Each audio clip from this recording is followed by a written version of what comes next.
Here's the point of this section. You're the homeowner, I'm Paul's Roofing.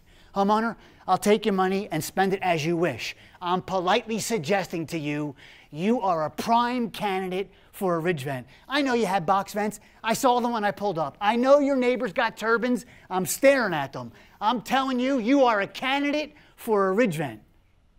But I'll take your money either way, and I got to roll. So what's your choice going to be? You want clean, low profile, matching cap shingles, homeowner? Or you want the eyesore on the right? What's it going to be? Make your choice, homeowner.